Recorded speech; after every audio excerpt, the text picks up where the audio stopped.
পুলিশের মুখোমুখি দাঁড়িয়ে আন্দোলন করছেন এক প্রতিবাদী নারী। তবে পুলিশকে কখনো চোখ টিপ দিচ্ছেন, আবার কখনো হাসছেন। আর এই দৃশ্যটি এখন নেট দুনিয়ায় ভাইরাল। আন্দোলনে বাধা দেয়া পুলিশের সামনে এভাবে দাঁড়িয়ে স্লোগান দেয়া এ নারীর কর্মকাণ্ড দেখে অবাক সবাই। কে এ নারী? কিভাবে নির্ভয়ে পুলিশের সামনে দাঁড়িয়ে এমন আচরণ করছেন তা নিয়ে রয়েছে নেটিজেনদের নানা প্রশ্ন। সম্প্রতি সোশ্যাল মিডিয়ায় ভাইরাল হওয়া একটি ভিডিওতে দেখা যায় সামনের সারিতে দাঁড়িয়ে আন্দোলনে থাকা এ নারী ঠিক তার সামনে দাঁড়ানো পুলিশের সাথে স্লোগানের সাথে সাথে মেতে উঠেছেন খুনসুটিতে।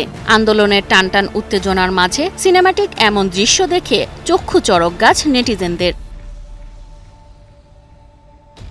একপাশে উত্তাল জনতা, অন্য পাশে আন্দোলন ঠেকাতে কঠোর পুলিশ। এ দৃশ্যের ঠিক মাঝখানেই মুখোমুখি আন্দোলনরত এক নারী ও তার সামনে থাকা পুলিশ, তারা দুজনই স্বামী স্ত্রী। আন্দোলনে অংশ নিতে আসা এক লড়াকু নারীর ঠিক সামনেই ডিউটি করছেন তার স্বামী, যিনি একজন পুলিশ সদস্য। তবে পুলিশও তার ডিউটিতে অটল এবং নারীটিও তার প্রতিবাদে অটল। কিন্তু আন্দোলনের মাঝেই প্রতিবাদী ভাষাতে রোমান্টিক চাহনি দিয়ে মোকাবেলা করছেন তার স্বামীকে, আর সেই ভিডিও মুহূর্তেই ছড়িয়ে পড়ে নেট দুনিয়ায়।